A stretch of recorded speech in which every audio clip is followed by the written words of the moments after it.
I'm Becky. I'm Sarah.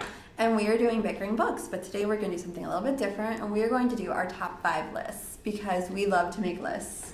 I believe in lists. We're kind of like 8-year-old girls in that way. Like, we love our lists. I live by lists. Yeah. It's true. We use glittery pens and put little stickers and happy faces and stars and dot the I's with hearts. Yeah. And it's true. It's very true. There are lists everywhere. There are lists everywhere. Yeah, I love my lists. Mm-hmm. So the first list we're going to do today is companion novels. And I think the first thing is to define how we are working with companion novels.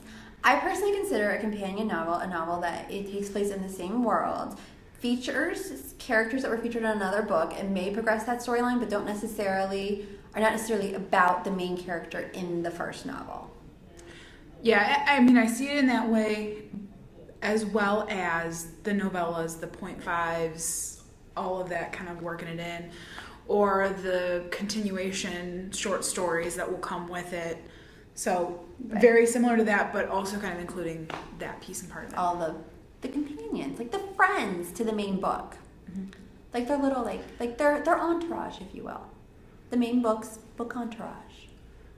And like companion novels can be like super awesome. Which is something we're going to talk about. They can almost be better than the original storyline. I got one on my list that I feel is. And I think we agree on that one. So my number 5, we're going to do 5 to 1. 5 being, it's great. These are all books we think are awesome and you should read. And 1 is what I consider the best. My number 5 is Stars Above by Marissa Mayer. And it is this collection of short stories based off the Cinder universe. Does Cinder have a special name? The Lunar Chronicles. Lunar Chronicles universe. I will admit that one of the reasons I did like this book is because there's like a special epilogue that kind of finishes off what I personally feel that this epilogue should have been at the end of winter, and it closed off the series completely, made me feel satisfied. And there were a couple of the short stories I wasn't crazy about, but that epilogue made me love the book. Do you have anything? Well, I have it on my list, but do you want me to talk about it? If you want to mention it. Okay, so that is also, that's my number 4. But anyway, so I do have that one on my list. For the most part, I really liked the short stories in there. Littlest Android doesn't make any sense. But Littlest Android, it doesn't fit. Like, it doesn't fit with the rest of them. However, they were all free on Wattpad. So I'm like, ooh, look, they included the bonus ending of the Cinder Lunar Chronicles in here just so I can make more money. So that was kind of unfortunate. Yeah. Because you can totally tell it's all about making money. That's true. But for the most part, they're all super interesting and totally things that I wanted to learn. I mean, because you're learning about, like, Cinder before she was in the movie. Before the book started. And then you get to learn a little bit more about Wolf, so that was nice. So there were a lot of really cool things. Littlest Android did not really kind of fit. What was your number 5?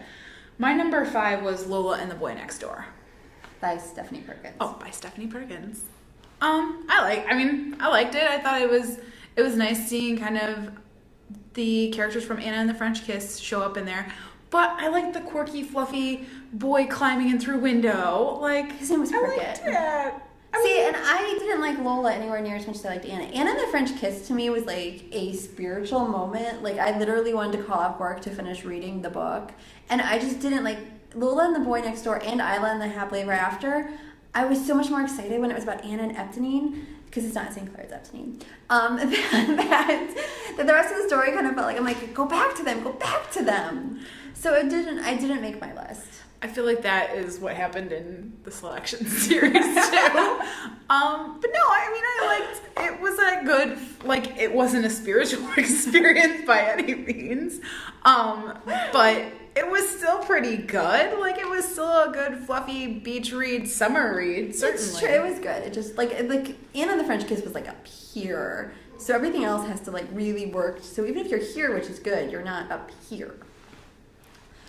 So my number 4 is the entire Pushing the Limits series by Katie McGarry, because I argue that they are all companions and not sequels. Great book series about, which I learned a lot about actually how the foster care system works and how you age out of the foster care. It's Pushing the Limits, Dare You to, Take Me On, and Crash Into You. It's one of those just great realistic fiction, real characters, real places. It's another one that when one of those books comes out, I'm so excited. Oh, is that the one with the first one was like the gang member and the girl who, and they like work in the Mechanic's Office? No. I think that's actually like the third one. That sounds similar to Crash Into You. Oops. I think it is Crash Into You. That one was pretty good. Pushing the Limits, though, like I actually went to a conference with all of these adult services people, and I was like the only teen services one, and they're like, bring the best book you read in the last month. So I took Pushing the Limits and book talked into this room of adult librarians, and a couple of them read it. So it's good time. I mean, but that's like real teen. Like that's, it's like this is like an everything you could possibly want, and it's not overwrought and it's not over dramatic. It's just really well done. What is your number? And your number 4 is? Oh, my number 4 is Stars Above by we already talked about. My number 3 is Where She Went by Gail Forman. It is a companion to If I Stay, which is one of the most heart-wrenching books I've ever read, and I actually used in my master's big project in grad school. And this takes place 2 years later, and it's about Adam, and it shows you what happened after Mia woke up. And I just love the fact that it's an entirely different voice, and it really made me dislike Mia at some point. It totally made me dislike Mia, but I'm okay with that. At the end, I literally was like a third of the way through it, and I flipped to the end, and I'm like, this has to end up well, or I can't do it anymore. But just Adam was so real and heartbreaking. I just thought it was incredible, and Gail Forman, she nails it every time. Agreed. And I think his voice is very similar to a voice that we'll see later in our companion list. I think his voice is very similar to some other like tragic heroes. So my third one is Unstrung by Neil Shusterman, and that is part of the Unwind series. I love that series. Like it's my favorite sci-fi series. I only read the first book, but that book ever. It stays with you. It does. So I mean, it's basically about scrapping kids for parts, and legally. Legally. Like, this is like the good choice. Because abortion is no longer legal, so the only way to kind of get rid of kids is scrapping them for parts. And throughout the book, it refers to different, real news articles. So awesomeness. And it works with, 3D printers and stuff. It's super awesome. Anyway, it's fun to book talk, too. It is super fun to book talk. But so Unstrung is basically one of the main, so there are several main characters. One of them is Lev Calder. He was what was called a tithe, or a child that parents would give up so that they could, in reparations for their religion, that, out of all the children they get, they have to give away 10% of their children. So he was the 10%. I said it stays with you. It's nuts. But anyways, things happen that he doesn't end up getting unwound or, scrapped for parts. And he kind of works through the resistance. So it kind of just follows his story, and he stumbles across an Indian reservation where you kind of learn how the Indians feel about this process, and it's heartbreaking. It is so so sad, and it comes up again in the later series. But it's so good. It's what you want to know. It's super good. So I have my number 2 with me. My number 2, and this was hard to choose between 2 and 1, was Sinner by Maggie Stiefvater, which I just recently was able to go and see the author, and I'm going to show everybody because I'm such a nerd. I have mine now. Where'd it go? I still have your Post-it note in it. I do. The pages are sticking together, and it's actually signed. And this is actually a companion to the Wolves of Mercy Falls series, which I was actually, by the time Wolves of Mercy Falls ended, I was like, okay, it's done. And this came out, and I listened to it. It was read by Dan Bittner, who we'll mention too, who also, it's funny because you said he reminded you of the character Cole in this, reminds you of Adam from Where She Went. And I think Dan Bittner read that one too. Which is kind of funny. So this is a spin-off, and this features super obsessed with Cole Sinclair and Isabel Culpepper from the Wolves of Mercy Falls series, and about when they go to LA and Cole's trying to win her back, and they're also trying to figure out his werewolfness. And this is just one of those books that it's like, as you're reading it, it's the words, the way it's put together, the story they're telling is just the most incredible, breathtaking awesomeness. If you want to talk about a spiritual experience, that is Sinner. It was so good. So Sinner is actually number 1 on my list. Hello, I almost needed to take off work to just I need a minute. I need a minute right now. I need a minute. I need to just be with this book right now. I love The Reader. It's a great audiobook, definitely.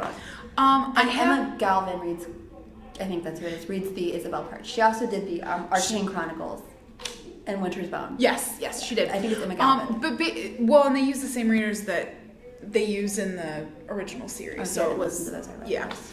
I have a special place in my heart for all were creatures. So I really love the Wolves of Mercy Falls. I don't, and I just thought that this was so good. Yeah, a special, very, very, very special place in my heart for, like, vampires, whatevs, like, stake those babies. But werewolves, I love them. Anyway, but that was certainly, like, better than the whole series combined, even though I love the whole series.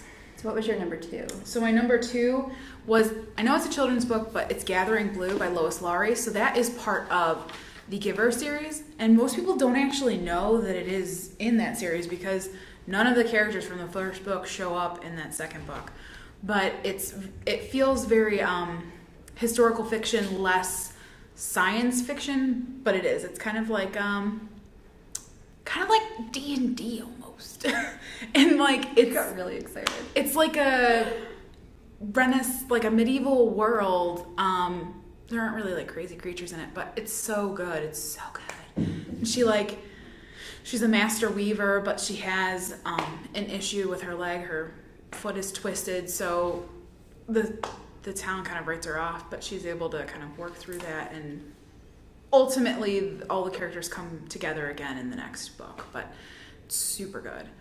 I think we should probably... Oh, you gotta go with your number 1. My number 1, which like I said was very hard for me to decide which would be 1 and 2, but I went with Carry On by Rainbow Rowell for number 1. And Carry On is a companion novel to the book Fangirl. And in Fangirl, Kath is writing all of this fan fiction, and Carry On is actually what the fan fiction is. I think it's what it is. A lot of people think it's what it's based off of, but I think what it is. And I also, this one I have to show people because I'm a nerd, is signed because Rainbow Rowell came to our library and it was awesome. And I listened to it, and the guy who read it is just like a Broadway actor, and he was incredible. But it's about Simon Snow, and it's kind of like Harry Potter-esque, and he's away at, not wizarding school, I can't remember what school, it's not wizarding, but magic school, and he gets drawn into this whole thing where he thinks his roommate, who's a vampire, might be evil, and it's going back and forth, and it's just like from the word go. This is one of those books that like I listened to, and I was cleaning my kitchen, so I'd have an excuse to listen to it more. So that's my number 1. See, and I never read that one because Rainbow Rowell, I think half her books need to be like cut in half. Yeah, I loved it. I loved every page. Okay. I think we should probably go back over our lists. You go and then I'll go. Sure. So my number 5 was Stars Above by Marissa Mayer. Number 4, The Pushing the Limits series by Katie McGarry. Number 3, Where She Went by Gail Foreman. Number 2, Sinner by Maggie Stiefvater. And number 1, Carry On by Rainbow Rowell. Okay, so my number 5 was Lola and the Boy Next Door by Stephanie Perkins. Number 4 was Stars Above by Marissa Mayer. Number 3 was Unstrung by Neil Shusterman. Number 2 was Gathering Blue by Lois Lowry. And number 1 was Sinner by Maggie Stiefvater.